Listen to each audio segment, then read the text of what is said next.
Libre à vous. L'émission pour comprendre et agir avec l'April, l'association de promotion et de défense du logiciel libre.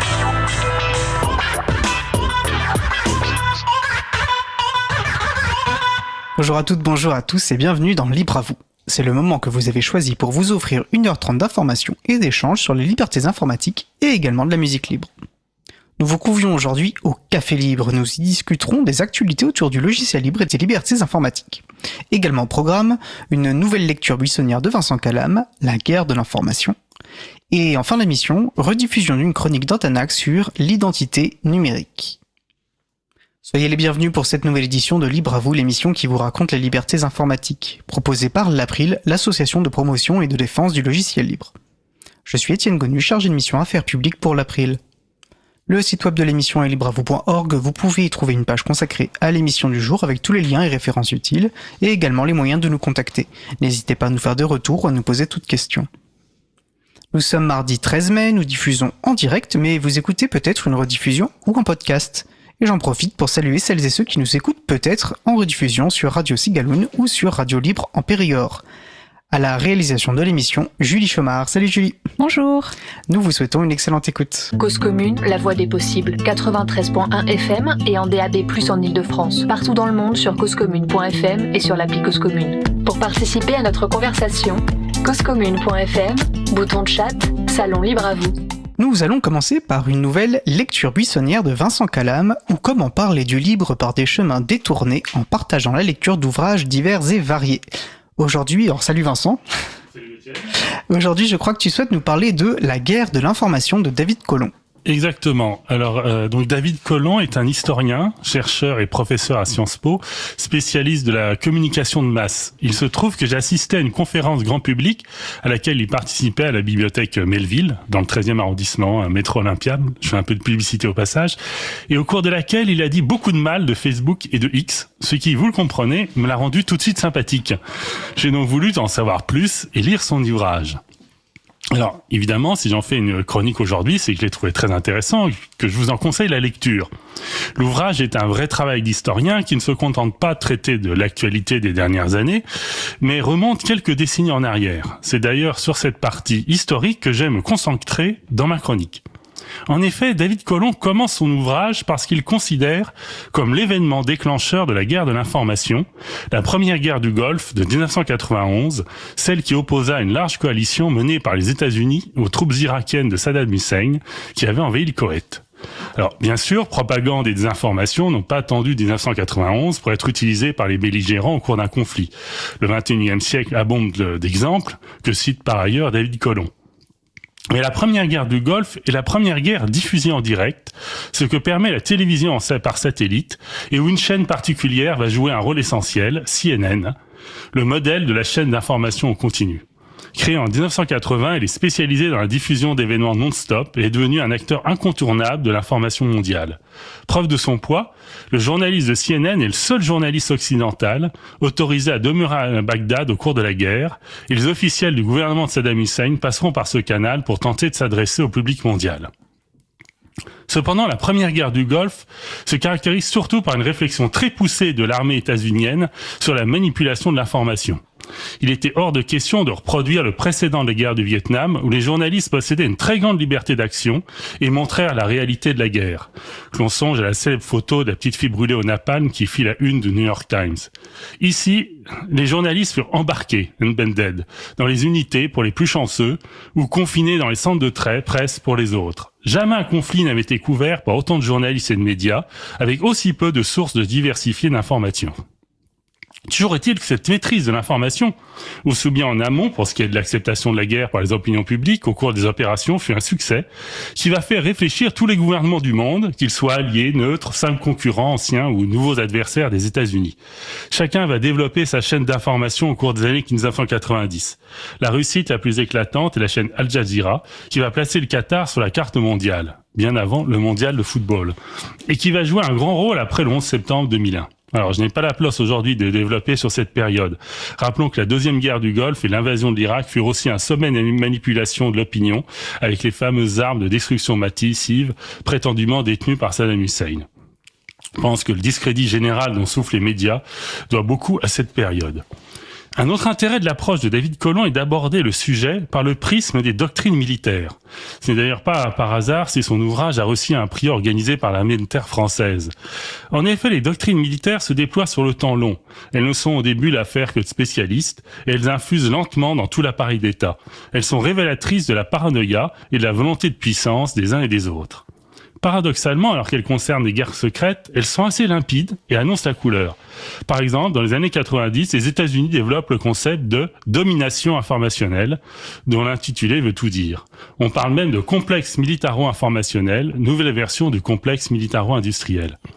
En 1999, 2 officiers de l'armée chinoise publient La guerre au-delà des limites, qui date de la première guerre du Golfe, l'apparition d'un nouveau type de conflit, alors là je cite David Colomb, dans lequel les belligérants n'utilisent plus uniquement la force armée pour obliger l'adversaire à se soumettre à leur volonté, mais tous les moyens, y compris informationnels, pour contraindre l'ennemi à accepter leur intérêt.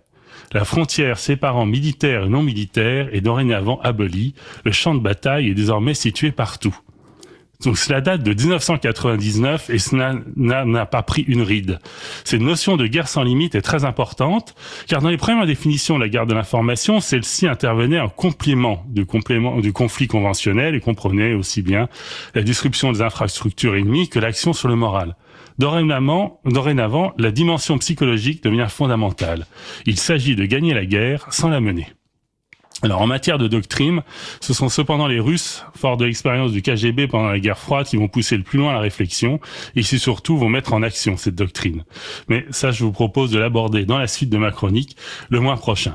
Alors, avant de rendre le micro, vous remarquerez que je n'ai à aucun moment parlé d'Internet et que je me suis contenté aux années 90. C'est ce que j'ai trouvé d'éclairant dans l'ouvrage de David Colomb. Internet et surtout les réseaux sociaux ont donné à la guerre de l'information une ampleur inimaginable, mais tout était en germe dans les décennies précédentes. Cela n'est pas sorti de nulle part.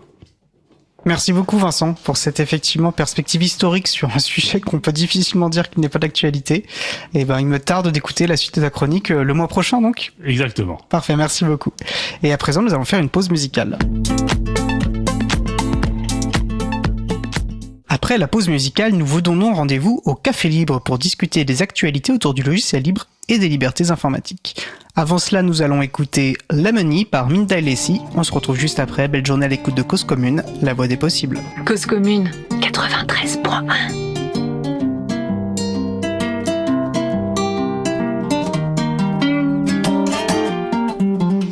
Lemon, lemon, lemon, there are too many lemons in my pie.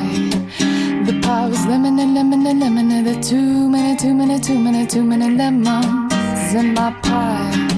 In the Jiminy told me you ought to be what you wanna be, or you may as well be asleep or cooking the amphetamines, cause Jiminy knows that amphetamines are good for a hell of a lot of it. Things like clearing up the skies and cooking lemon pies. Amphetamines were taken by the anemones, and the anemones gave the amphetamines to the enemies. And it's lemon, there are too many lemons in my pie. The pie was lemon, there are too many lemons in my pie. Cramming a Jiminy found him, it crammed up in the chimney. Must have been from all the yummy amphetamines he'd been a-giving me, and they were lemony, oh so lemony. They sunk right to the pit of me, and I thought that he was shitting me when he brought up the possibility of us finding the anemones to locate the enemies and reclaim our oh so precious abilities of making a lemony pie is just a bit less lemony. There are too many lemons in my pie. A lemon, there are too many lemons in my pie. The pie was lemon, there are too many lemons in my pie.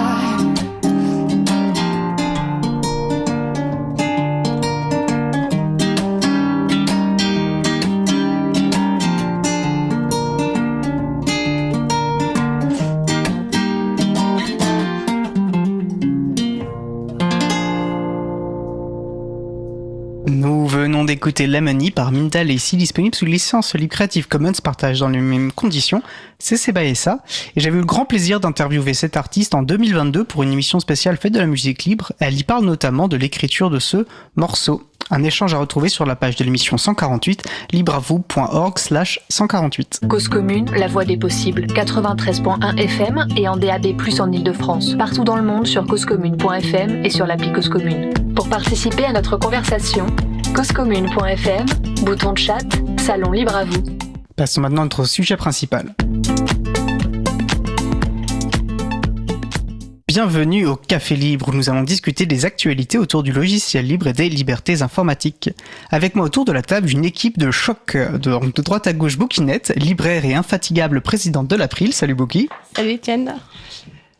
Pierre Bessac, informaticien, libriste de longue date et fondateur d'Eriomen.net, un service de stockage de fichiers. Salut Pierre. Bonjour tout le monde. Et enfin Vincent Calam, informaticien, bénévole à l'April, qui entre deux chroniques pour Libre à vous s'occupe du site web de l'émission et de la base de données des musiques libres que nous diffusons. Salut Vincent. Salut à nouveau. N'hésitez pas à participer à notre conversation au 09 72 51 55 46 ou sur le salon web dédié à l'émission sur le site causecommune.fm, bouton chat. Toutes les références de l'émission seront rendues disponibles sur la page consacrée à l'émission libreavoue.org/247.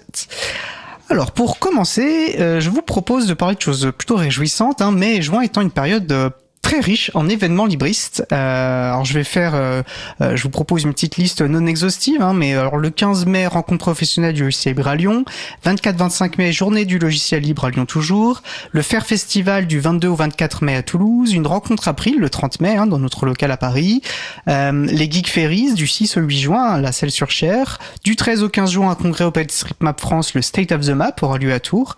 Voilà, donc déjà une belle proposition, puis on a plein d'autres à retrouver sur l'agenda du libre.org.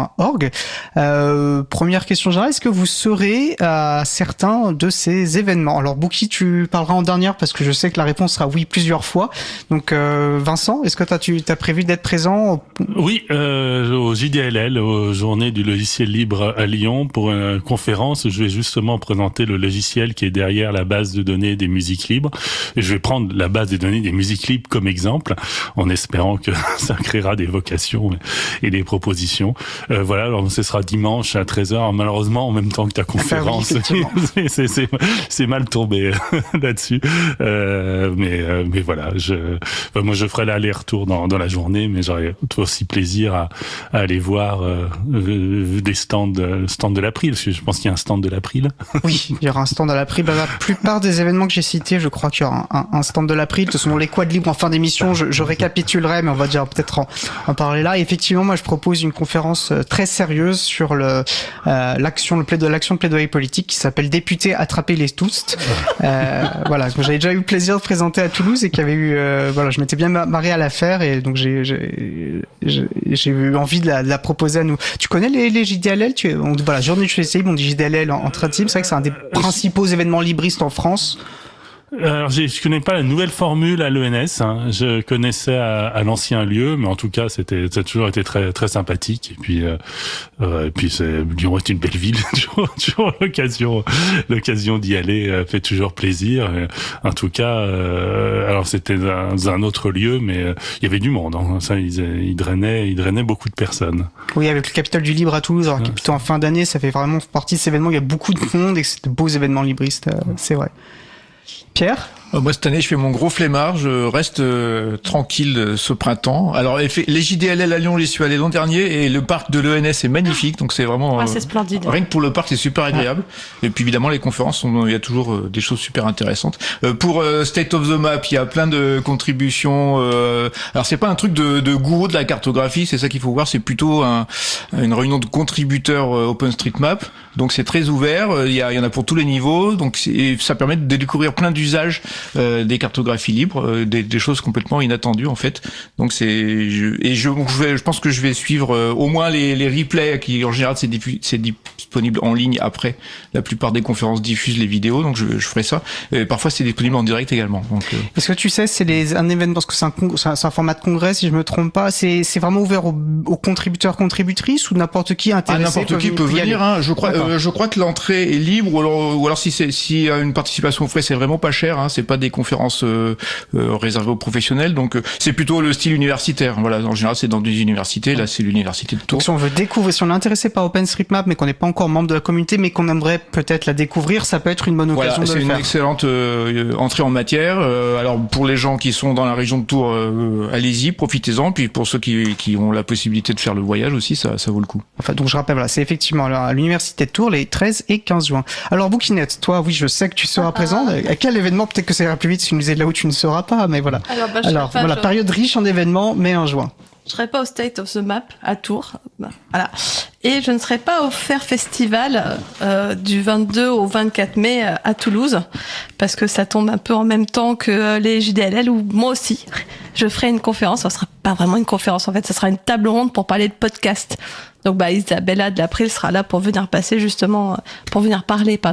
de Libre à vous, mais il y aura d'autres gens comme Benjamin Bellamy que vous connaissez, comme Walid avec qui on va faire un enregistrement April dans les mois à venir, et puis un autre monsieur dont je suis désolée, j'ai oublié le prénom, il a qu'à répondre à mes mails. Peut-être que c'est Cédric, mais j'en suis pas sûre. Ça balance. L'appel est passé. Voilà. Voilà, donc ça c'est ça sera des JDLL.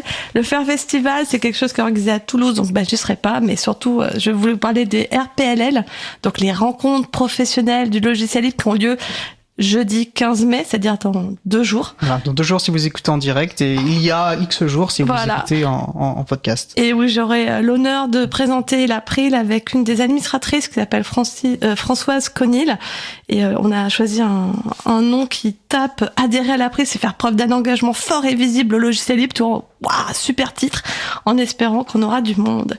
Et le dernier événement où j'ai envie de vous parler, c'est les Geek Ferries. C'est un lieu où un événement qui a pas du tout un air libriste, c'est plutôt des geeks, alors pas des geeks de l'informatique, des geeks de l'imaginaire, qui se réunissent pour parler plein de choses, mais aussi pour faire du jeu de société, pour jouer toute la nuit, pour faire de la musique, pour faire du dessin, pour écrire des textes, pour faire plein de choses, pour rencontrer des auteurs aussi. Des fois, on a eu des auteurs assez connus qui sont allés, et il y aura un village du libre, comme il y a à chaque fois, sauf l'année dernière, puisque il y a peu eu d'événements. Et donc, on va faire du jeu de société pour découvrir les logiciels libres et l'intelligence artificielle. Ah, on peut pas y échapper, même au on peut pas y échapper, mais on a fait un petit jeu assez amusant sous base de questions-réponses, et chacun choisit la réponse, et des fois c'est drôle, des fois c'est vrai, des fois ça peut être sexiste, manifestement, on a testé le jeu, et suivant les réponses, ça peut être sexiste, malheureusement, mais ça sera sous forme de jeu, et c'est surtout pour aborder des sujets qui sont pas forcément connus par les participants et participantes du salon, et pour répondre à leurs questions. Je crois qu'on aura aussi une petite conférence, mais je sais pas encore à quel horaire. Et est-ce que je me trompe si je dis que cet événement est un de tes chouchous? Ouais, c'est possible que j'aime bien me costumer pour y aller en plus, donc c'est l'occasion de faire la fête. Alors je crois, moi j'y suis pas encore allé, mais j'ai très envie d'y aller quand je pourrai. À chaque fois ça tombe sur des périodes qui me... Bref, qu'importe. Mais je crois que c'est un événement qui est super pour y aller en famille. C'est génial. En fait, pour information, c'est toujours le premier week-end du mois de juin. Donc souvent il fait beau, et il y a vraiment plein d'animations, et c'est vrai qu'il y a pas mal d'enfants. Il y a pas beaucoup d'enfants, mais quand même pas mal qui tournent et qui ont pas l'air de s'ennuyer. Donc je pense qu'effectivement on peut y aller en famille. Faut attendre que l'enfant sache lire, quoi. Donc je répète, du 6 au 8 juin à la salle Surchère. Donc ça c'est vraiment pour toutes ces de beaucoup de beaux événements. Alors il y en a plein qu'on n'a pas cités, qui sont peut-être de dimension plus locale, mais en fait on pourrait passer toute l'émission à citer le nombre d'événements. Et alors il y a un événement qui habituellement a lieu en juin, qui est un très bel événement libriste également, qui est le passage en scène, qui a habituellement lieu à Choisy-le-Roi.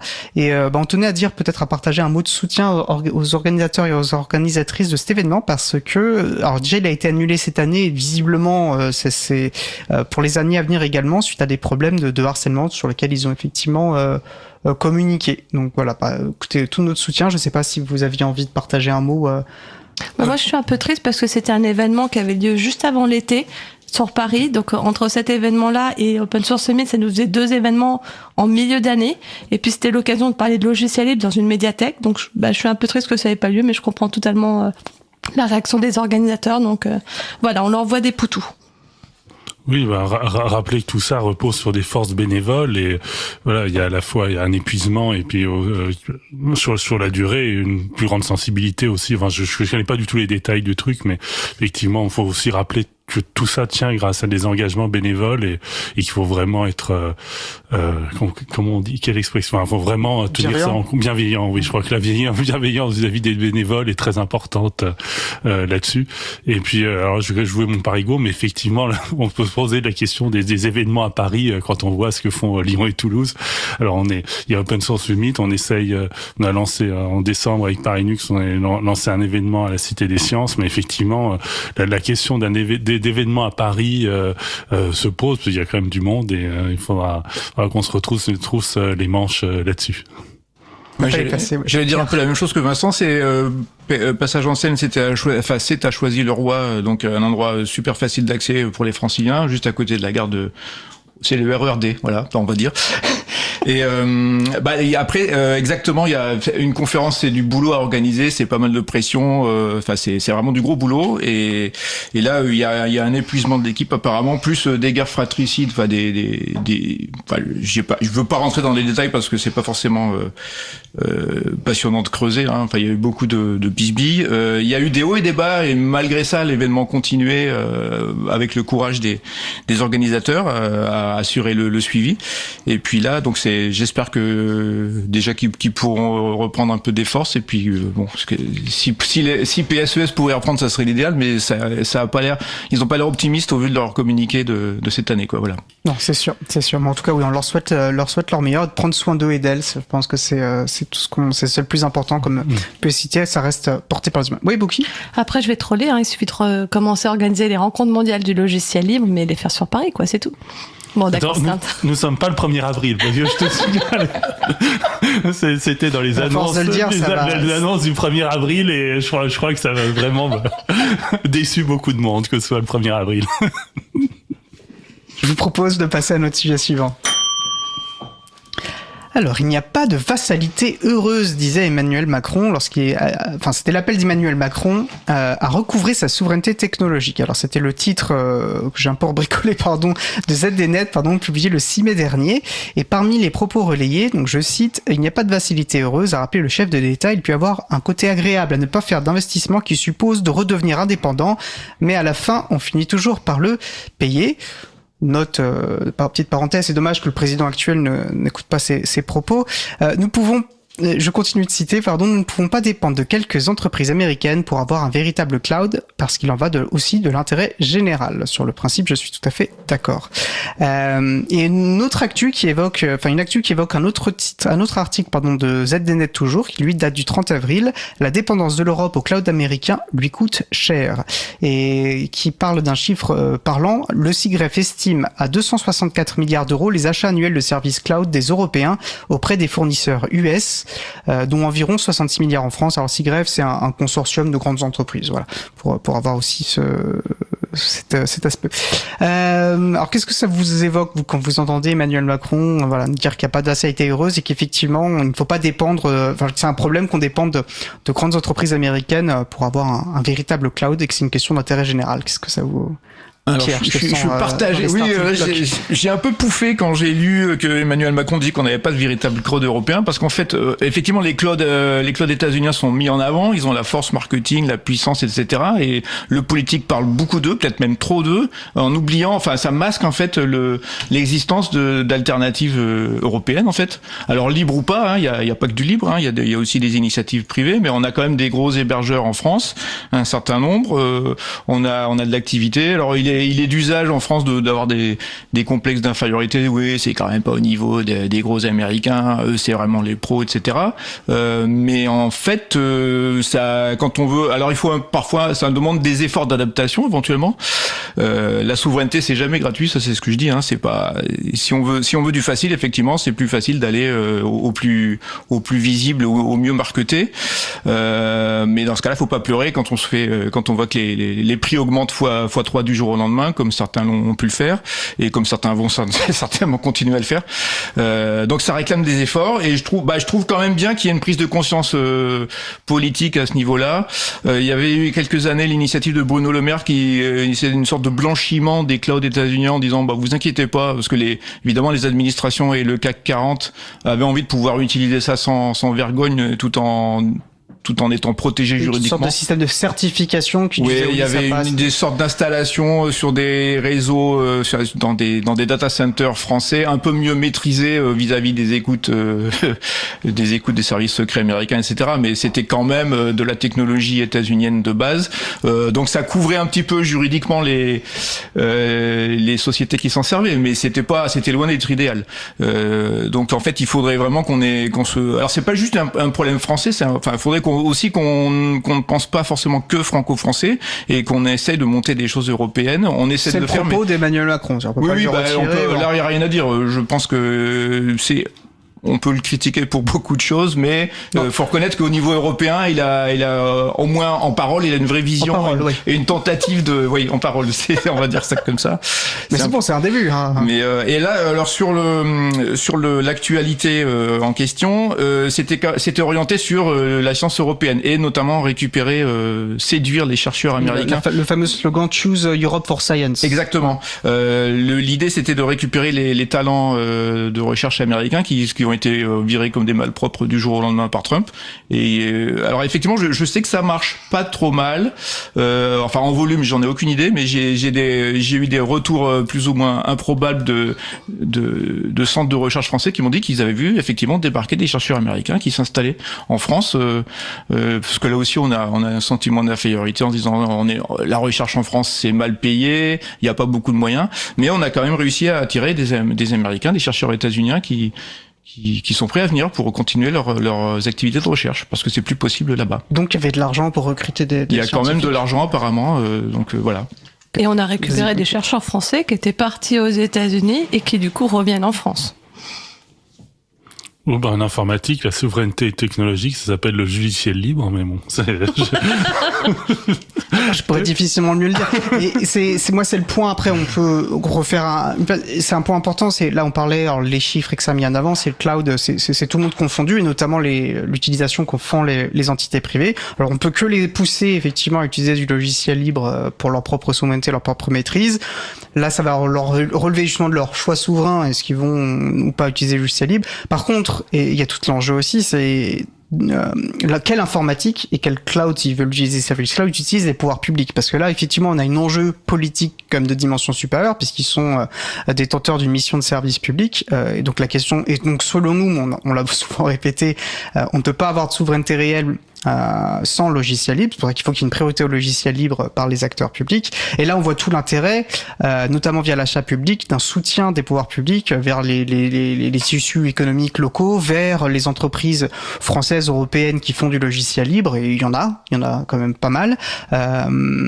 Et c'est comme ça qu'on va consolider, en fait, sur le long terme, une informatique souveraine. Ça part de là et ça se fait au niveau européen. Après, la nationalité, c'est vrai que nous, tant que si c'est du logiciel libre, en fait, ça transcende la question de nationalité, je pense, même s'il y a des enjeux parfois de lois extraterritoriales comme avec les États-Unis qui peuvent poser d'autres soucis, mais on voit bien l'enjeu. Et d'ailleurs, il y a une circulaire intéressante qui a été émise par Bercy. Alors, c'est Next qui en parlait, une circulaire donc émise par Bercy et qui dit que les achats de services informatiques qui ne respectent pas les préconisations de la direction interministérielle du numérique, la DINUM, feront l'objet d'un refus en bonne et due forme de la part des agents de Bercy chargés du contrôle budgétaire et comptable, sauf en cas de dérogation. Alors ça, c'est toujours un petit peu le dérogation. Le petit trou, voilà. La petite, ce qu'on dit loophole, voilà, pour il va y avoir deux pistes pour contourner, oui. Mais en tout cas, ouais, c'est vrai qu'il y a une direction la direction interministérielle du numérique, la DINUM, avait bien dit qu'il fallait éviter les services cloud européens. Bon, on espère que cette situation tendue. États-Unis, tu veux dire? États-Unis, ouais. Pardon, merci de me reprendre, voilà. Enfin, je sais pas, quel est votre regard, vous, sur ce levier de l'achat public, la nécessité aussi de soutenir, je crois qu'en France, un problème souvent, c'est qu'on adore avoir des champions nationaux de très grosse taille, alors qu'on a quand même d'autres modèles économiques en Europe, notamment en Italie, avec beaucoup plus de petites PME et tout un écosystème beaucoup plus varié. Et je pense que on peut peut-être pas concurrencer les mastodontes des États-Unis, mais justement en développant un modèle différent, plus proche du modèle italien ou rhénan, plus distribué, je pense que c'est l'option, plutôt que de vouloir monter un champion national ou même européen qui n'arrivera pas à la cheville et qui sera toujours à la ramasse. Ouais, je suis entièrement d'accord. Et on voit beaucoup, pardon, Pierre, je te laisserai réagir. Le problème aussi de comment fonctionne la commande publique aussi en France, c'est conçu d'une certaine manière. La procédure produit en fait le fait que c'est beaucoup plus simple pour des très gros de répondre à ces candidatures et ensuite d'aller chercher de sous-traiter derrière. Mais on a un fonctionnement qui facilite les plus gros et je pense qu'on aurait vraiment intérêt à réfléchir à comment consolider des tissus et de réfléchir en réseau d'entreprises plutôt que d'avoir effectivement ces mastodons. Mais il y a ce rêve d'avoir ces champions. Je suis assez d'accord. Alors je rebondis tout de suite parce que pourquoi avoir des agents locaux? Enfin, c'est très bien d'avoir des entreprises françaises qui vont proposer du cloud, mais pourquoi pas la DINUM? La DINUM a largement les moyens de proposer du cloud qui serait utilisé par les services des autres ministères, les autres administrations. Pourquoi aller faire appel à d'autres gens alors qu'on pourrait avoir notre cloud, alors attention, je mets des guillemets, souverain, hébergé par les services de l'État? Je sais pas si c'est vraiment dans les missions de la DINUM parce que c'est quand même une grosse infra à déployer. Enfin, c'est pas une énorme infra, hein, c'est pas forcément des milliards, mais je suis pas sûr qu'ils soient vraiment outillés pour exploiter un système de ce style quand même qui nécessite quand même pas mal d'attention.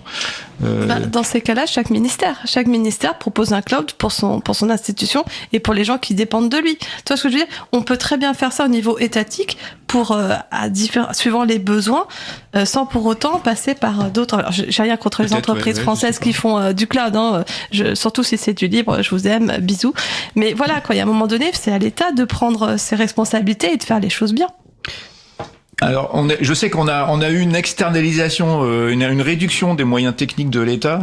Parce qu'il y a beaucoup de gens maintenant, enfin tous les techos en fait. Il y a une réduction forte du nombre de techos puisque on prenait plutôt des gens qui géraient des appels d'offres. Du coup, ça va mettre du temps si on veut inverser la barre, enfin inverser la tendance. Et la DINUM est déjà une brique, je pense, de ce que j'ai compris dans ce sens-là, d'avoir des gens qui sont techniquement compétents Par contre, il faut avoir un levier au niveau moyen. Je pense qu'ils peuvent pas, ils ont pas des moyens infinis, donc ça va être compliqué.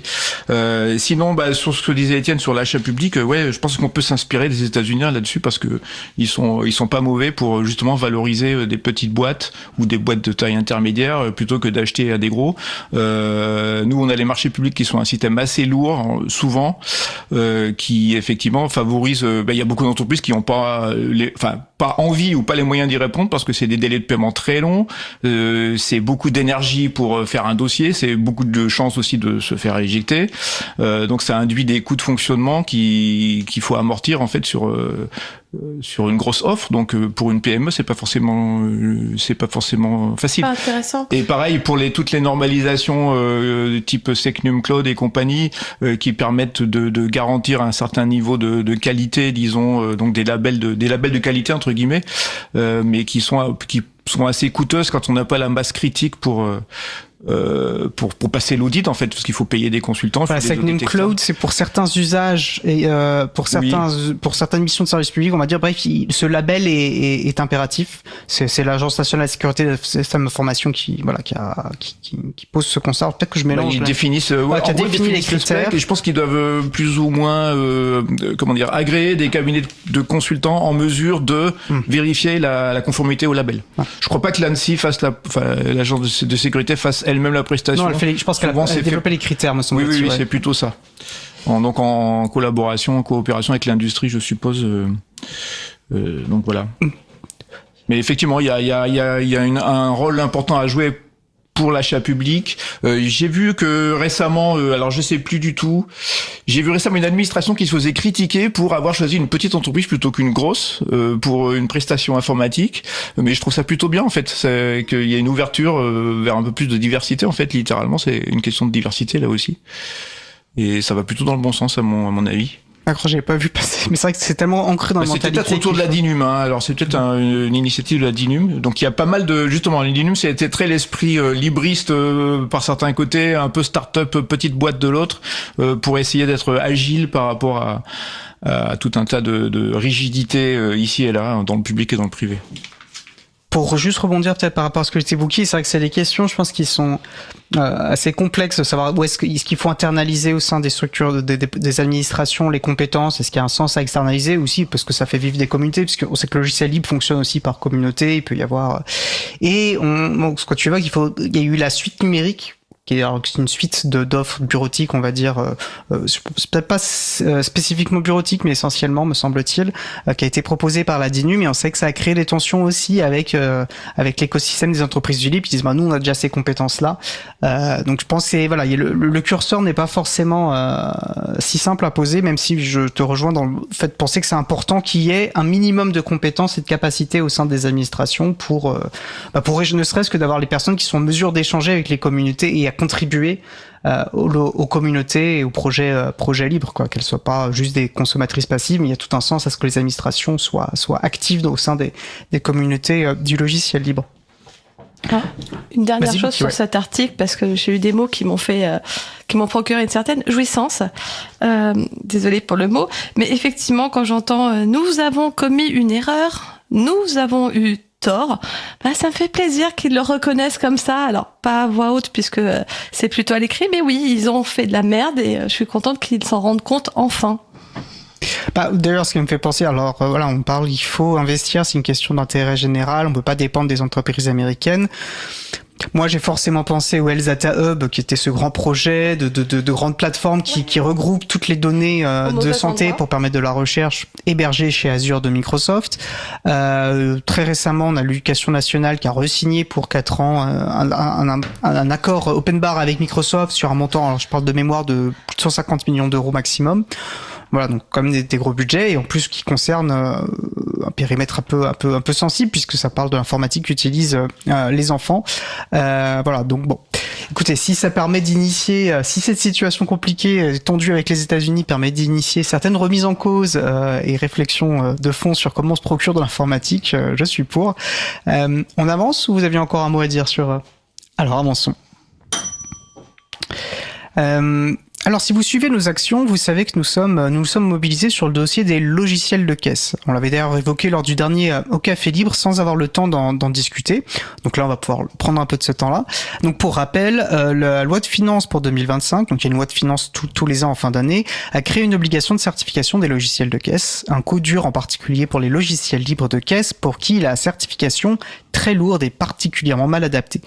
L'administration fiscale chargée de la mise en œuvre de cette réforme, avec qui l'April a eu l'occasion d'échanger, a publié la mise à jour de son bulletin officiel des impôts, sa doctrine fiscale, où elle précise comment elle va mettre en œuvre justement cette réforme. Alors, 2 choses importantes à noter. Déjà, il y a un délai d'application. Donc, à partir du 1er septembre, les entreprises vont devoir montrer qu'elles ont engagé les démarches de certification. Et à partir du 1er mars 2026, il faudra être certifié. Alors, ce qu'on avait compris, c'est que ce deuxième délai, en fonction de ce qui est possible, parce qu'évidemment les certificateurs vont avoir beaucoup de boulot, ça pourrait être, si nécessaire, repoussé. Mais en tout cas, voilà, il faut avoir à partir du 1er septembre engagé les démarches.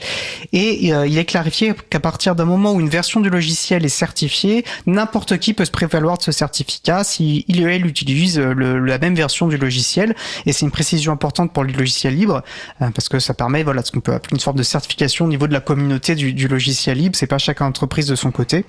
Rappelons enfin que ce qu'une loi a fait, une autre peut le défaire. Nous agirons donc à nouveau à la prochaine loi de finances pour essayer de réinstaurer le modèle de l'attestation, beaucoup plus souple et adapté à la réalité du développement informatique. Et on a eu des échos favorables, on a eu des échanges avec des députés qu'on avait contactés et qui seraient a priori quand même partantes pour porter de tels amendements. Qu'est-ce que vous pensez déjà de cette mise à jour? Alors, on peut reparler du dossier de fond qui pose beaucoup de sujets, mais là, voilà, comment vous avez vu, vous, cette mise à jour du BOFIP et ses délais d'application notamment? Alors moi je trouve ça effarant, les délais aussi courts. Quand on voit que la mise en place de la facturation électronique, on a dit allez, vous avez 2-3 ans pour le faire, mais là vous avez 6 mois, point. Et je trouve ces délais totalement débiles parce que ça correspond pas à la réalité, puis surtout ça va obliger des entreprises ou des associations à payer une certification qui, d'après ce que j'ai lu, coûte énormément d'argent, donc ça risque de les mettre en danger. Alors que d'habitude, les délais sont beaucoup plus longs, quoi. Alors, je dirais peut-être, en t'entendant, j'en voyais peut-être une différence par rapport à le truc de la facturation. Effectivement, il y a une réforme qui concerne aussi la facturation. Donc, les entreprises qui proposent ce genre de logiciel doivent gérer plein de réformes en même temps, donc ça fait partie des critiques. La différence, peut-être, c'est que sur la facturation, ça imposait aussi une refonte technique. Il y avait une obligation technique de mise en place d'une certaine plateforme. Là, la certification, c'est juste faire reconnaître les procédures. Alors, c'est pas juste, hein, c'est un gros boulot, mais il n'y a pas forcément le même impact. Je pense que c'est la justification. C'est pour ça qu'il faut un délai plus long, c'est que ça a des impacts sur la manière de faire. Ça a des impacts techniques, là où la procédure, c'est plus un dossier à monter, etc. C'est beaucoup de boulot, hein, et c'est très cher. Mais je pense que c'est j'imagine que c'est le rationnel, la réflexion de l'administration sur la différence de délai. Mais c'est vrai que ça reste des délais très courts. Ça reste des délais très courts, tout à fait. Ouais. Tu connais d'autres lois avec des délais aussi courts ? Je sais pas toutes les lois en tête, mais il y a des délais courts, ça. Non, mais... Il n'y avait pas de délai dans la loi, mais de toute façon, ça c'est un amendement, il est arrivé, on sait pas trop. Ce que l'administration nous avait dit quand on l'a rencontré, puis on a une autre écho qui nous le confirme que l'administration, la situation d'avant lui allait très bien. Donc on ne sait pas d'où est tombé cet amendement, qui a commandé ça. Ça c'est toujours aussi la question de la plume. De certification qui vont s'en mettre plein les thunes une année, puis qui après retourneront dans la normalité. C'est une hypothèse. C'est vrai que moi j'ai pas appris, on va pas. Donc, moi, je fais confiance à vos analyses là-dessus parce que je connais assez mal le sujet. C'est vrai qu'il est complexe. Ouais. Mais enfin, est-ce qu'on peut résumer ça par ça avance quand même dans le bon sens, mais pas suffisamment. Alors, je vais prendre le terme anglais qui est damage control. Hein. On a voilà. Ok. La situation c'est mauvais ce qui s'est passé des points de vue du logiciel libre. Je pense que surtout sur la confirmation, c'était une lecture possible du fait que effectivement, à partir du moment où un logiciel est certifié, la certification vaut pour tout le monde. C'était une lecture possible. Ça paraît pas mal, ça, oui. Le fait que ce soit clarifié un peu, effectivement, qui était quand même le fait que ce soit clarifié est quand même rassurant. Et donc en gros, c'est deux pas en arrière et un demi pas en avant. On pourrait peut-être voir ça comme ça, effectivement. Non, ce qui est rassurant, c'est qu'effectivement, il y a des députés qui se sont montrés sensibles. A priori, le gouvernement, il serait pas non plus insensible à la question parce que ça rajoute quand même beaucoup de lourdeur et on sait bien, ils aiment bien, puisqu'il y a d'ailleurs une projet de loi qui est en cours sur la simplification. D'ailleurs, des amendements dans ce projet de loi de simplification de la vie économique qui proposait de réintroduire l'attestation, mais ça a été déclaré irrecevable parce que c'était trop éloigné du cœur du texte, que plutôt entendable, me semble-t-il, même si on a regretté qu'il soit pas débattu, effectivement. Ouais. Et pourtant, qu'est-ce que ça simplifierait la donne si l'attestation revenait, quoi. Donc, bon. Oui, c'est par rapport au titre, mais à part, il y a le contenu, c'est plus comme ça qu'on étudie. Mais oui, après, je pense qu'il y avait tellement de ces projets de loi, c'est des lois, il y a tellement d'amendements qui sont obligés un peu de couper. C'est très difficile à suivre, hein. Oui, c'est clair. Mais oui, non, c'est vrai que ça aurait été intéressant que ça puisse passer là-dedans, mais bon, voilà, on va suivre, on va continuer à proposer et on les embêtera pour le projet de loi finance 2026. Voilà, exactement. Exactement, ce n'est qu'un au revoir. Alors, moi, je voulais aussi réévoquer ce sujet parce qu'il me semble traduire une tendance, et ça, je ne sais pas si vous avez un avis là-dessus. Je pense qu'on voit plus en plus souvent cette idée qu'il faudrait de certifier des logiciels.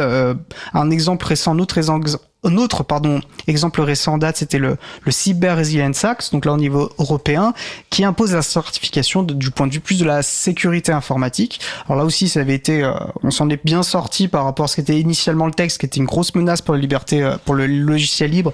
Le résultat final est beaucoup plus acceptable. Hein.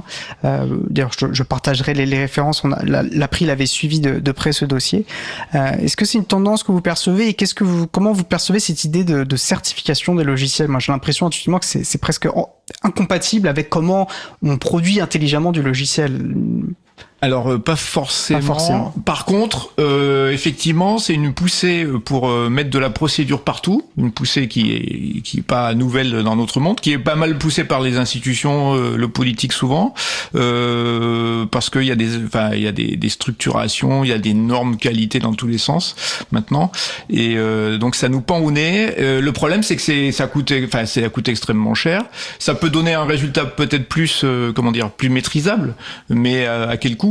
Et en matière de logiciel, justement, puisque le logiciel a la caractéristique relativement unique, comme les données numériques en fait, de pouvoir être répliquées à coût quasi nul. c'est quand même une exception dans la vie économique. Et donc ça veut dire qu'on peut faire facilement du logiciel bénévole distribué en masse, avec des moyens très faibles, et on peut pas, une certification par contre, n'importe quel type de certification de logiciel, ça coûte de l'argent et ça coûte du temps. Donc il faudrait essayer d'organiser ça pour que, alors du coup ça arrange évidemment les sociétés les gens qui ont une activité commerciale là-dessus, puisqu'ils ont du revenu qui leur permet de financer ça, et ça leur permet aussi de mettre une barrière à la concurrence. Souvent la réglementation est accueillie avec des applaudissements des grosses boîtes, parce que une fois qu'elles ont les moyens de répondre aux demandes du législateur, de la réglementation, et elles peuvent ainsi avoir une barrière à l'entrée pour des futurs concurrents. Et en particulier en termes de logiciels, on a le cas du logiciel libre et contributif, et éventuellement aussi de bénévoles, mais aussi éventuellement d'indépendants, de PME qui n'ont pas des moyens, qui n'ont pas de revenus commercial liés à cette activité, et que ça peut vraiment coincer et éjecter du marché. Donc c'est peut-être même, il est même pas exclu qu'il n'y ait pas derrière des groupes d'intérêt liés aux éditeurs de logiciels qui poussent ça tout à fait sciemment, hein. C'est même probablement certain. Donc voilà, faut pas on est dans une société où il y a une forte demande de garantie dans tous les sens, de sécurité, d'assurance, de juridique, etc. Mais il faut être prudent dans ce qu'on en attend et dans ce qu'on en espère, parce que il y a aussi tu parlais du Cyber Resilience Act, il y a aussi la NIS 2, qui est sur l'exploitation c'est plus l'exploitation de l'infrastructure que le développement logiciel, mais là aussi il y a eu sur notamment les serveurs DNS, donc les serveurs de nom de domaine qui gèrent qui permettent de répondre aux adresses qu'on met dans notre navigateur web ou dans notre courrier électronique. Il y en a un certain nombre qui sont opérés par des entités universitaires de manière bénévole ou à coût moindre, et qui risquaient de se retrouver avec des obligations il y en a qui sont réellement apparus d'ailleurs, hein, sur l'exploitation de ces serveurs-là, de ces services-là, parce qu'ils ont une importance. Quand ils tombent en panne, on peut plus accéder au site. Donc évidemment, si un domaine national tombe en panne, on a un déni de service sur l'infrastructure nationale en la matière, donc il faut avoir des garanties de résilience, mais ça implique également des coûts pour répondre à la réglementation, sachant que si c'est fait hors réglementation, ça va être moins lissé au niveau garantie de service, mais ça pas forcément de moins bonne qualité. C'est tout. Effectivement, c'est un sujet moderne de nos sociétés qui se complexifie de jour en jour. Et voilà, avec les impacts. Ok, oui. Alors moi, je suis totalement d'accord avec ta première partie. Et puis en plus, je pense qu'il y a une perte de compétences qui fait qu'il y a une perte de contrôle. Ils ne sont plus compétents à surveiller, donc ils se disent si on fait des certifications, ça va être des gens qu'on connaît, hein, les entreprises de certification, ils les connaissent depuis longtemps, qui vont pouvoir vérifier les logiciels, et donc on est sûr qu'il y aura pas de fraude, parce que eux ils sont incapables de le faire. Ce qui est d'autant plus débile, c'est que avec le logiciel libre, s'ils avaient ne serait-ce que quelques compétences en informatique, ils pourraient vérifier les logiciels qui sont utilisés, et il y aurait pas ce doute, ce risque de fraude, puisque le logiciel est vérifiable, on peut voir le code et ainsi de suite. Donc imposer une certification en plus au logiciel libre, je trouve que c'est totalement à côté de la plaque, et ça montre à quel point ils sont plus en état de vérifier ce qui va ou ce qui va pas dans les logiciels utilisés.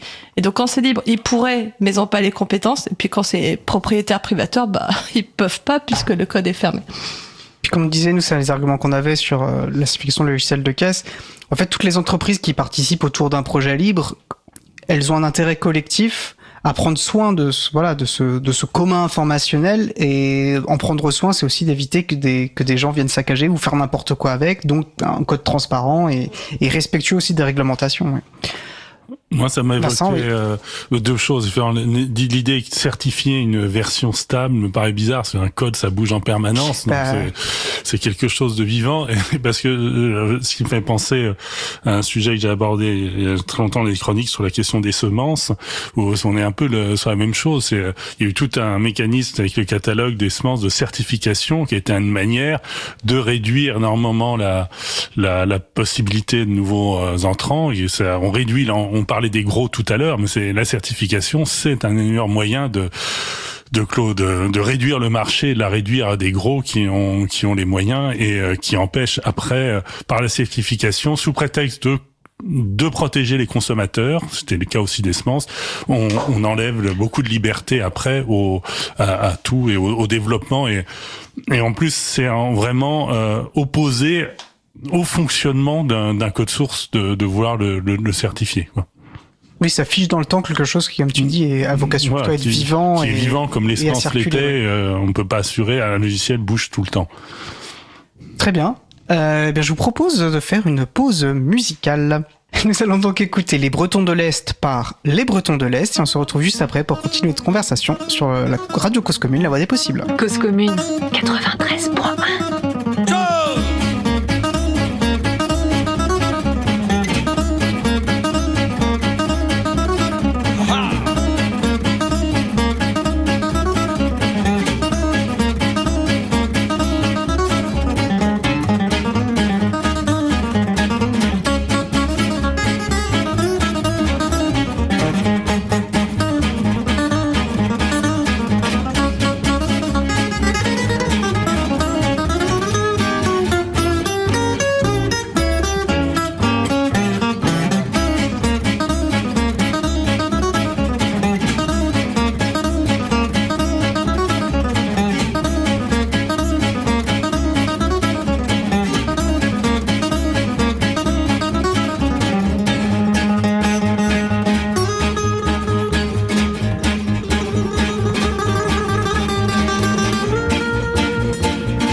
D'écouter Les Bretons de l'Est, disponible sous licence libre, art libre. Cause Commune, la voix des possibles, 93.1 FM et en DAB+, en Ile-de-France. Partout dans le monde sur causecommune.fm et sur l'appli Cause Commune. Pour participer à notre conversation, causecommune.fm, bouton de chat, salon libre à vous.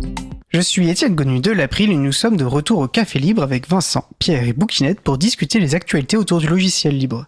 N'hésitez pas à participer à notre conversation 09 72 51 55 46 ou sur le salon web dédié à l'émission sur le site causecommune.fm, bouton de chat.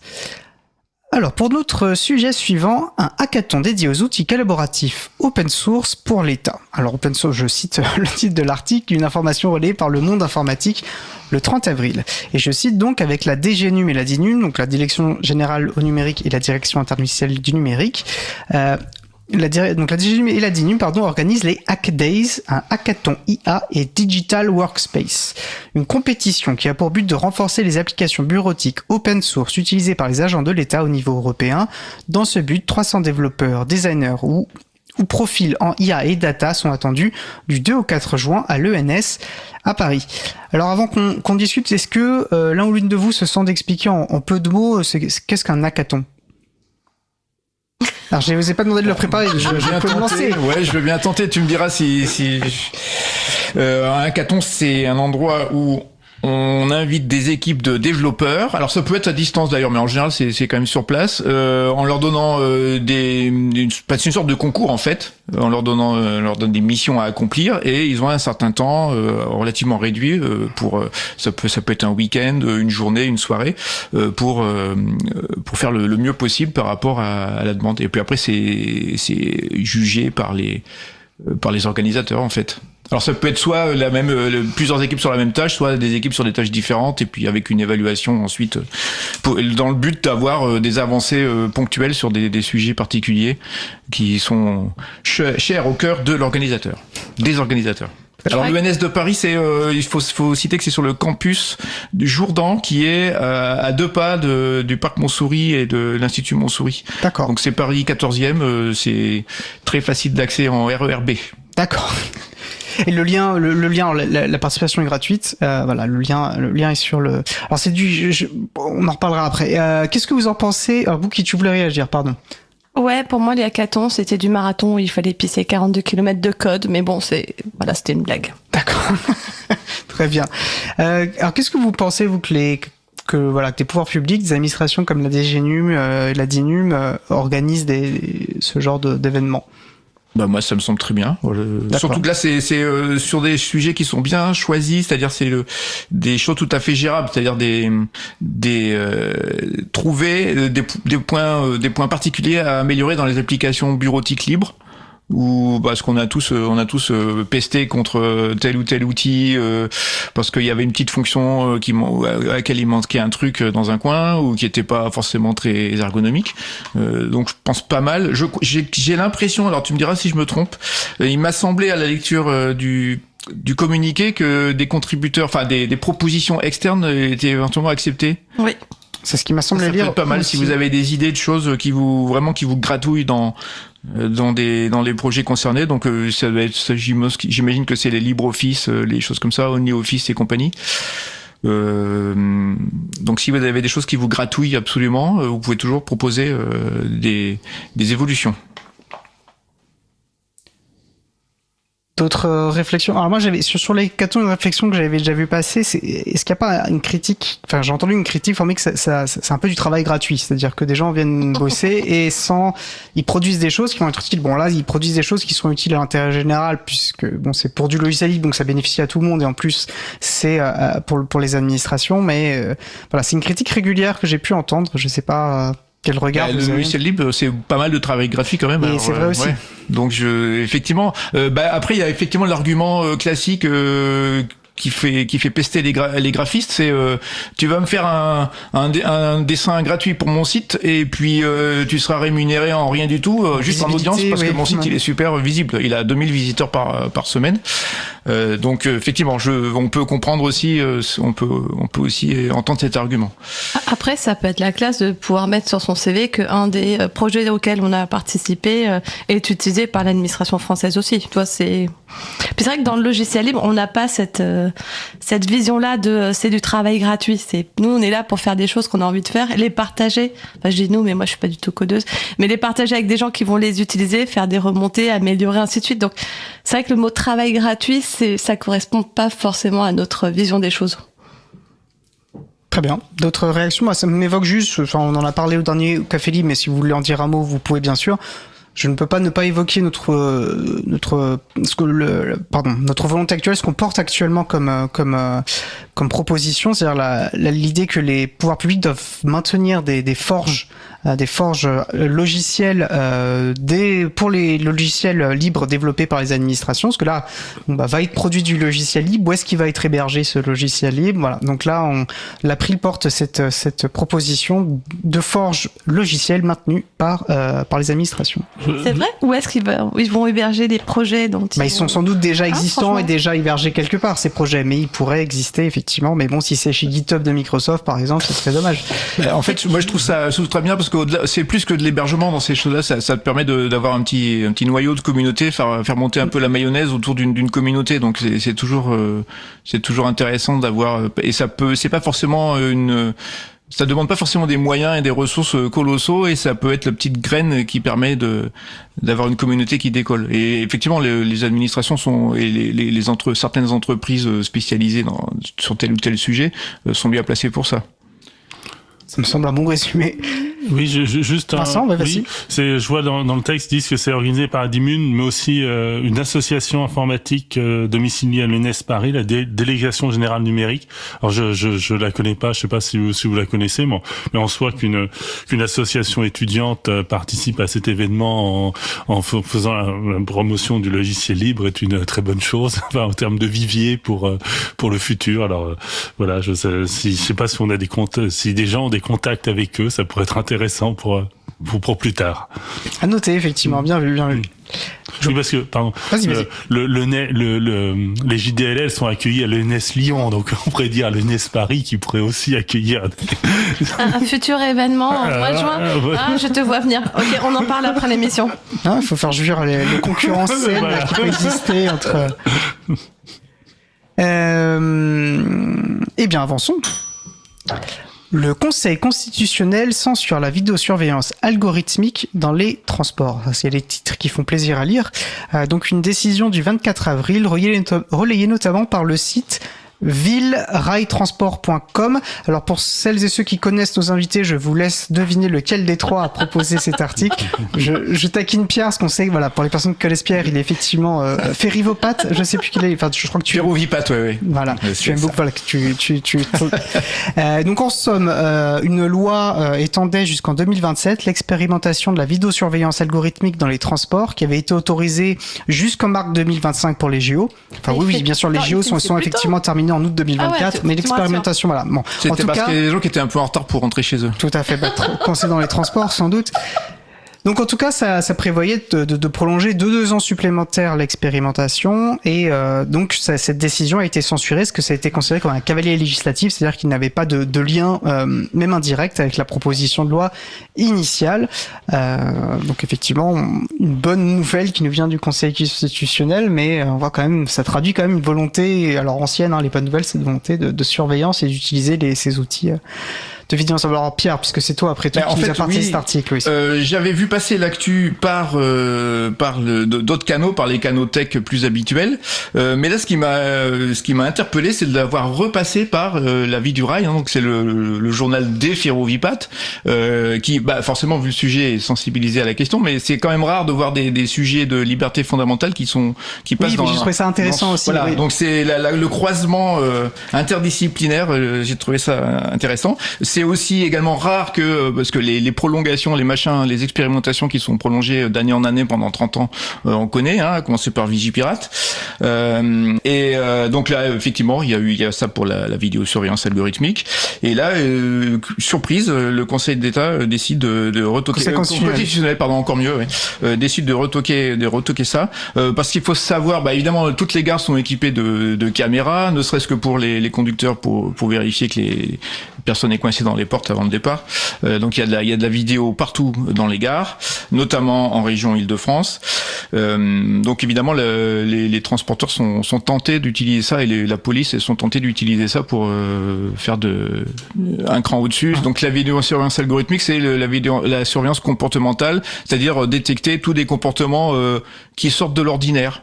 Donc quelqu'un qui reste un peu trop dans un hall de gare, ou quelqu'un qui court alors que personne ne court à part lui, ou quelqu'un qui va moins vite que les autres, enfin tout un tas de machins qui sont des comportements juste, pas forcément suspect, mais juste différent de ceux des autres. Donc c'est un peu flippant de se dire qu'on commence à essayer de détecter ça pour élever l'attention, enfin, pour attirer l'attention des gens qui surveillent.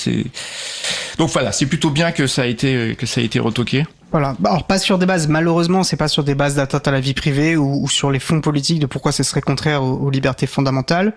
Parce que ça a été déclaré. En fait, ils n'ont même pas étudié la question parce qu'ils ont dit que ça n'avait pas de lien. C'était plus formel sur le. Voilà. Oui. Mais en tout cas, oui, c'est une nouvelle heureuse. Ouais. On voit souvent aussi, on imagine, il y a effectivement déjà les caméras, puis des gens qui ont, tiens, je vais vendre ma soupe de surveillance parce que je sais que ça, c'est vendeur. Mais il y a une industrie qui est en train de se créer là-dessus. Oui, ça c'est une volonté quasi explicite politique. D'où la nécessité, voilà. De tuer aussi vite qu'on peut dans l'œuf ce genre de... Et d'ailleurs, on peut aussi dire que Gérald Darmanin, récemment, dans une interview, a dit qu'il fallait qu'on s'oriente vers une société à la chinoise. Il a dit qu'il n'y avait pas d'autre moyen, selon lui, de lutter contre les problèmes de sécurité. Et s'il partait vivre en Chine, ce monsieur il est mûr pour ça, oui. Ah, il est prêt, là. Qu'est-ce qu'ils t'ont fait, les Chinois? La vidéosurveillance. Oui. Alors, difficile aussi de pas penser à la loi narcotrafic, qui est un autre prétexte, donc une loi qui a été adoptée récemment et qui a également été prétexte alors pour lutter contre les narcotrafics, le trafic de drogue, de nombreuses tentatives au sein de ce texte. Alors certaines abouties, d'autres non, de nouvelles mesures de surveillance. Alors une qui a pas abouti heureusement, mais qui a été très médiatisée, c'était sur l'atteinte au chiffrement. Heureusement, c'est pas resté dans le texte final, mais d'autres mesures, alors notamment la CMP, c'est la commission mixte paritaire qui se met d'accord sur le texte final. Donc eux, ils ont élargi l'obligation de vérification d'identité des clients des opérateurs. Ça devait être que sur les offres payées, visiblement, ce sera pour tout le monde. Pour les opérateurs d'internet fixe, les fournisseurs d'accès internet fixe. Normalement, c'était plutôt a priori quand tu prends un burner phone pour vendre de la drogue, tu vas pas prendre une box quoi. Mais là, donc qui peut moins, ça serait un peu. Il y a peut-être des trafiquants un peu débiles, je sais pas. Qui peut moins un peu le plus. Oui. Moi, j'ai 2 liaisons fibres. Je voulais pas le dire, mais voilà, j'en ai peut-être une pour vendre de la drogue, on sait pas. Mais donc bref, il va y avoir une obligation effectivement de vérification d'identité sur les fournisseurs d'internet fixe qui est passé parce qu'en fait, on a un tel tsunami de mesures comme ça en permanence qu'il y a des choses qui passent sans que personne les ait vues avant.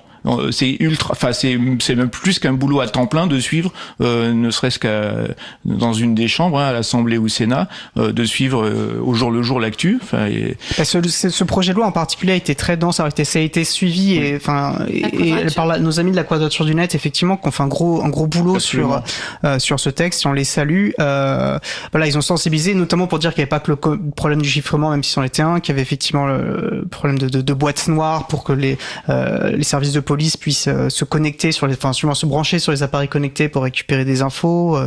Il y a eu énormément d'enjeux sur ce texte. D'ailleurs, on vous invite à aller consulter le site de la Quadrature du Net si vous voulez plus d'infos. Ce qui est positif, c'est qu'il y a une saisine sans surprise, donc on verra ce qu'elle donne, notamment sur cette extension dans le cadre de la commission mixte paritaire d'un procédé qui paraît quand même assez exorbitant par rapport au droit commun. Donc il y a eu une saisine qui a été enregistrée hier, donc le 12 mai, du Conseil constitutionnel. On verra ce que ça donne. Ah d'accord, c'est tout frais. Ouais, dis donc, t'es bien. Je l'ai vu, j'ai regardé tout à l'heure et j'ai vu la saisine enregistrée le 12 mai sur le site de l'Assemblée. Alors on pourrait faire est-ce que vous avez d'autres réflexions sur cette actu? Juste que ça n'arrête pas. Au niveau européen, il y a des choses similaires. Il y en a dans tous les sens et c'est en fait. Quand ça ne passe pas, c'est remis à l'ordre du jour. À l'ordre du jour 1 an après, 2 ans après. Donc je sais pas combien de temps on va pouvoir arriver à échapper à une dystopie en fait. Petit à petit, ça se resserre en fait. C'est compliqué. C'est un peu flippant. Alors avant d'avancer sur un sujet suivant, j'en profite pour saluer le site villerailtransport.com que je ne connaissais pas donc et qui a le très bon goût de mettre le lien direct vers la décision dont elle parle. Alors c'est une pratique qui devrait être banale mais Absolument. Qui est malheureusement assez rare et là c'était un vrai plaisir. J'ai pas eu à passer par un moteur de recherche pour retrouver la décision, il était directement en lien dans l'article, c'était super. Donc merci à Je me réabonne au journal. J'étais abonné depuis l'âge de 11 ans et j'ai pas renouvelé récemment. J'ai vu, moi j'ai été abonné, mais ça s'appelait La Vie du Rail, et maintenant, Oui, c'est ça. C'est Ouais. Ville, Rail et Transport. Ah, j'ai même pas fait attention au changement, Non, parce que mais il y avait la vie du rail qui était le truc, Oui, ça initial. s'appelait notre métier avant, c'était le truc des cheminots. Ensuite, c'est devenu la vie du rail, c'est devenu plus Puis La plus Vie du élargi. Rail et des Transports. Et après, il y a eu la vie de rail et les transports qui était plus un peu moins technologie ferroviaire et plus décideur entre guillemets. Donc c'était la version bi-hebdomadaire qui intéressait moins les ferrovipates comme moi. Il y a aussi Rail Passion dans la série. Je vous invite à poursuivre vos réflexions après l'émission, mais vous avez peut-être des auditeurs et d'auditrices qui sont intéressés par ces sujets-là, et on les salue, bien sûr T'avais aussi. sorti le popcorn, là, c'était amusant. Allez. Comme le temps file, j'aimerais quand même qu'on évoque un sujet qu'on pourra aborder rapidement et qui me semblait quand même important à évoquer pour soutenir cette initiative. Il y a une pétition en cours pour défendre la Wayback Machine. Alors Pierre, c'est toi qui a relayé cette pétition. Est-ce que tu veux nous en présenter rapidement les enjeux ? Très vite. C'est un procès parce que Internet Archive, donc qui Il faut présenter ce que c'est. C'est Voilà, vraiment un projet essentiel Internet du Archive, web. c'est un projet essentiel qui archive le web. C'est une sorte de dépôt légal du web, mais indépendant. Il y a des initiatives en France pour le dépôt légal, mais qui ne concernent que les sites français. Donc en fait, c'est utilisé par des journalistes pour récupérer des pages d'articles qui ont disparu suite à des polémiques. Enfin, ça a une énorme importance. Ça ne n'archive pas tout parce que c'est impossible, mais ça archive pas mal de trucs essentiels, de choses essentielles. Et là, à la marge, un de leurs sous-projets, c'était d'archiver les disques 78 tours. Pour ça, les 78 tours. Alors même moi, j'ai pas connu ça. Ça a été arrêté d'être fabriqué dans les années 50. C'est les trucs de nos grands-parents ou de nos arrière-grands-parents, parce que ça a été éradiqué par le micro-sillon, les disques vinyles, etc. Donc c'est des choses qui essentiellement n'ont plus d'intérêt commercial. C'est des choses qui sont pour beaucoup d'ailleurs dans le domaine public. Tu l'as dit, ça n'a plus aucun intérêt commercial. Voilà, c'est du Tunur aussi, du Charles Trenet, tout un tas de choses. Ça a commencé dans les années 20, donc c'est très ancien. Mais les ayants droit ont décidé d'attaquer. En fait, ils demandent 700 millions de dollars d'indemnité, enfin de préjudice à Internet Archive. Ça veut dire que si le truc est accepté par la justice, ils ferment la porte parce qu'ils n'ont pas les moyens de payer. Voilà. Ça les met en faillite directement. Donc à la limite, c'est même pas forcément pour défendre le projet 78 tours, sachant qu'on peut quand même le défendre en tant que tel, mais c'est pour défendre tout ce qui est autour, qui risque de couler du jour au lendemain. Voilà. Et c'est vraiment un projet très...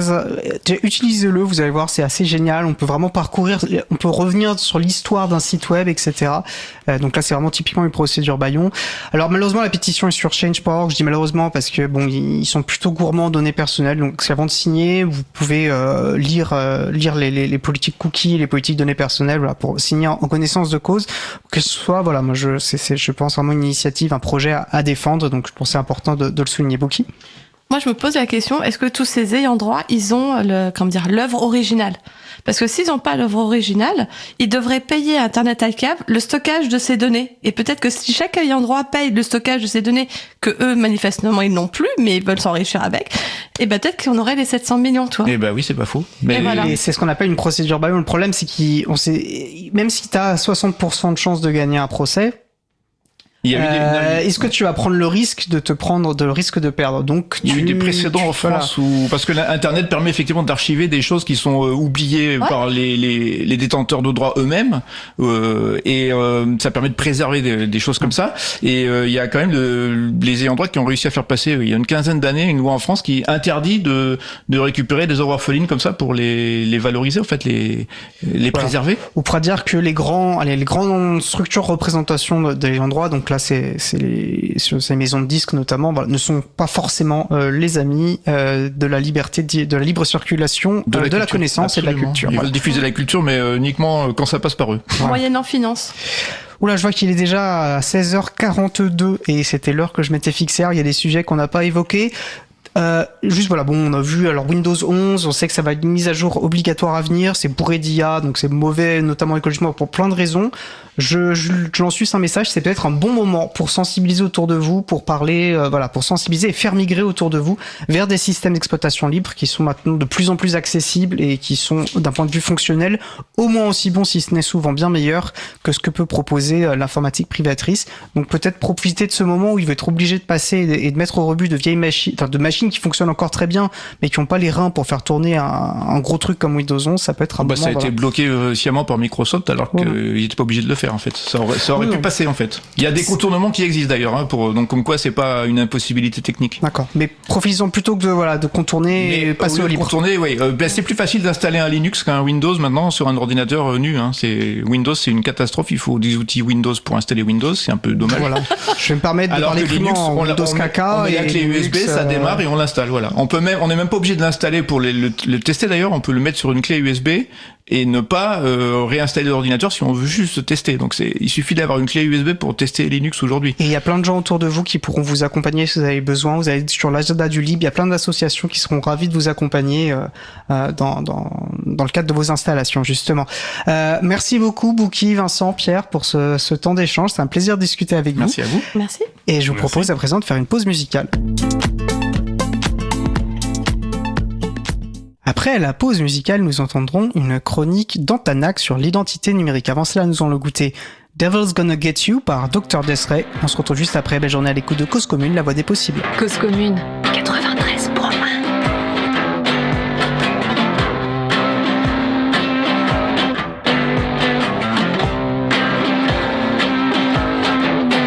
It's a long, long lane that has no turning,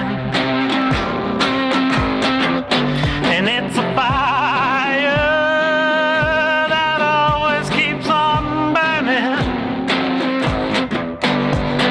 Mr. Devil down below, pitchfork in his hand. That's where you are going to go. Don't you understand? Devil's gonna get you. Devil's gonna get you. Oh, the devil's gonna get you. Man, just as sure as you was born. Devil's gonna get you. Oh, the devil's gonna get you. Devil's gonna get you. The way you're carrying on. You go away and you stay for weeks on your doggone spree. Come back home, lie in my bed, turn your back on me. Devil's gonna get you. Oh, the devil's gonna get you. Me and the devil's gonna get you. Sure as you was born. Dirty two-timer. You dirty two-timer. Dirty two-timer. You ain't coming clean. Oh, the devil's gonna get you. I mean, the devil's gonna get you. Man, the devil's gonna get you.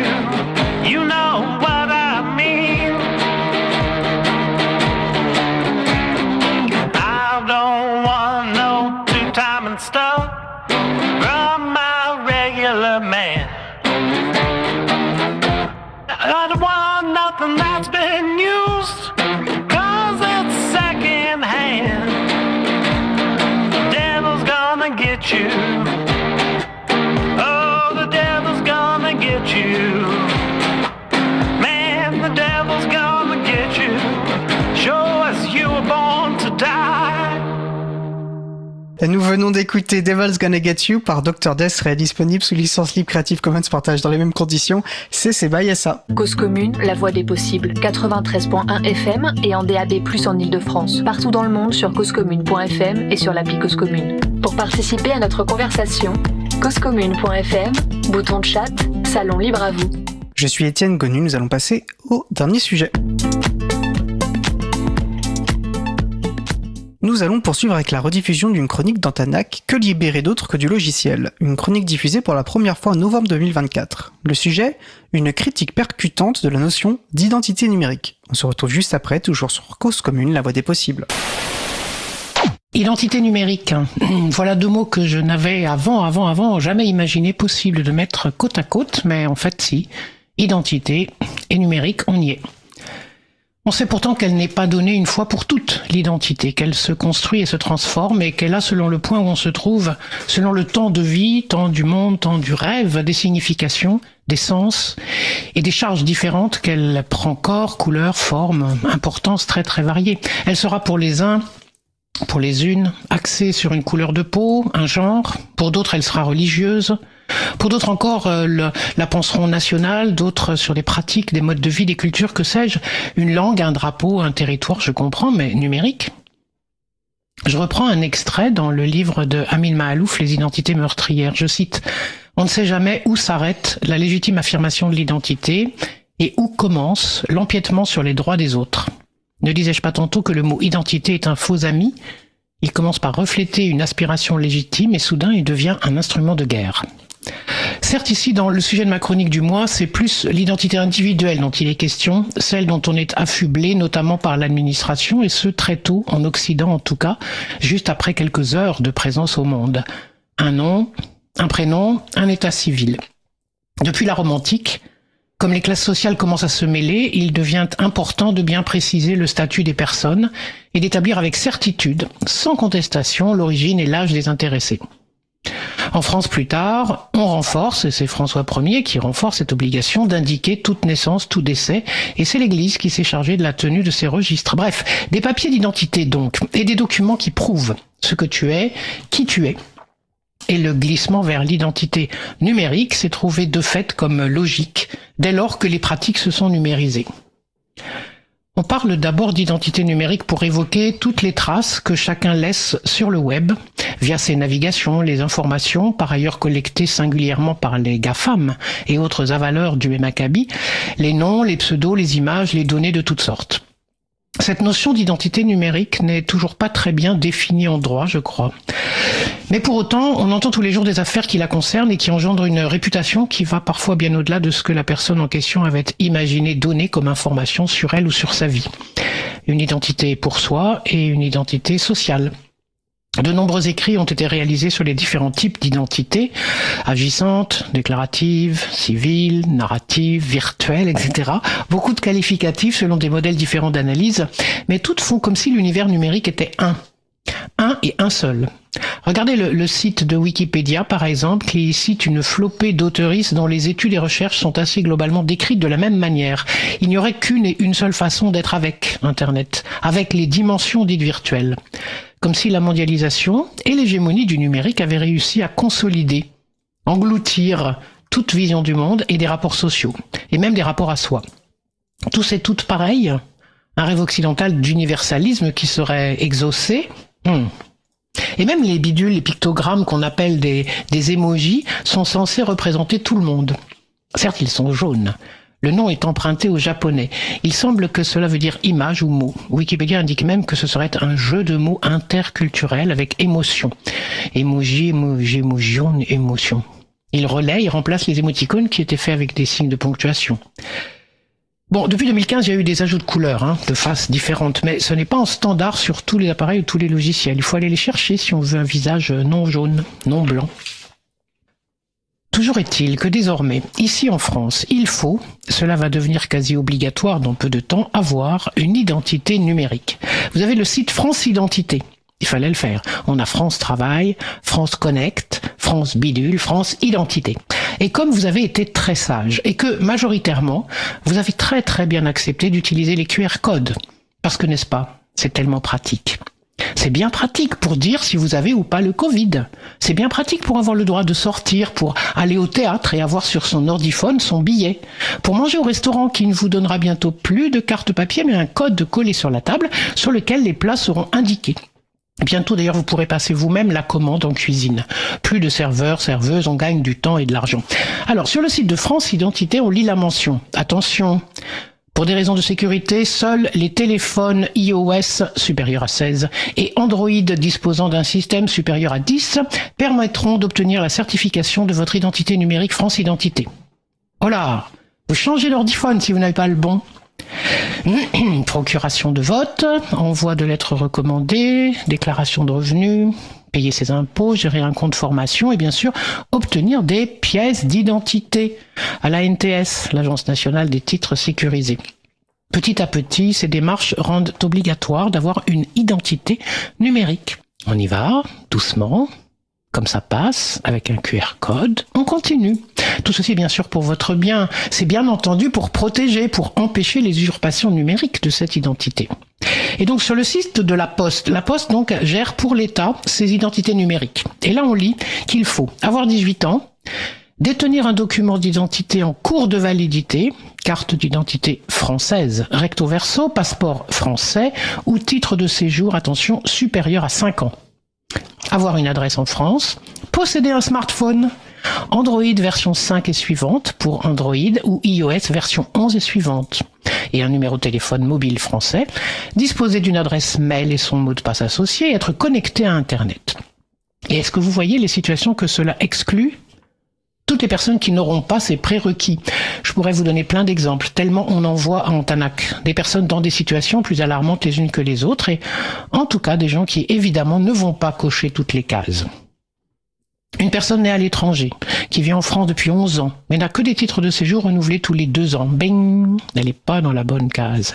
Une autre qui est affublée de la date du 31/12/1992 ou bien du 1er janvier 1992. C'est pas les mêmes dates selon les documents parce que dans son pays de naissance, on a noté que l'année. Et alors quand les gens arrivent en France, majoritairement on donne le 1er janvier, mais parfois ça change. Et du coup, ça change tout pour le calcul des droits. Une autre a un titre d'identité français, une adresse courriel, mais pas d'ordiphone, comme j'en parlais dans ma chronique d'octobre. Alors, elle ne veut pas bénéficier d'une identité numérique, ni à la Poste, ni via France Connect. Parce qu'il faut absolument terminer sa demande avec un ordiphone et une application que tu vas télécharger obligatoirement sur Google ou sur Apple, et il faut un numéro de téléphone français. Pourtant, elle a 25 ans, elle veut fermer l'auto-entreprise qu'elle a créée, non, c'est pas possible non plus. Bon, nous continuerons en Antanac de protester contre toute forme de discrimination. C'est pas si compliqué de rendre possible en fait une démarche avec une technologie si elle paraît opérante et de laisser à côté le choix, ou en tout cas la capacité aux personnes de faire autrement. D'autant plus que dans plusieurs cas, il s'agit en fait de supprimer des emplois, de baisser des coûts, soi-disant, mais de quel coût s'agit-il? Versus plutôt de quel choix de société il s'agit. Merci Isabelle pour cette chronique percutante, très intéressant, et merci pour tout ce que vous faites à Antanac pour l'émancipation de toutes et tous. Ouais. Merci, à bientôt. Voilà, c'était la chronique Antanac sur le sujet de l'identité numérique, et merci, je le redis, merci Antanac pour tout ce qu'ils font. Nous approchons de la fin d'émission, nous allons terminer par quelques annonces.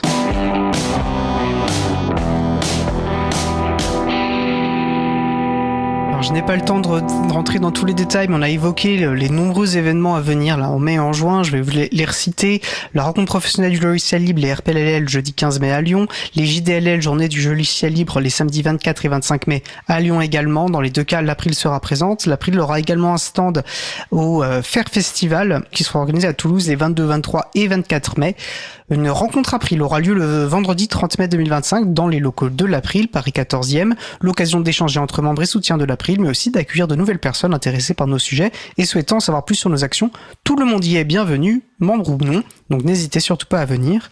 Et l'April participera également au village des Geek Ferries du 6 au 8 juin. L'April et Framasoft proposent un programme de jeu pour s'initier au logiciel libre et quitter les services des GAFAM et découvrir l'IA sous une perspective un peu plus critique et drôle. Souffle Bouki.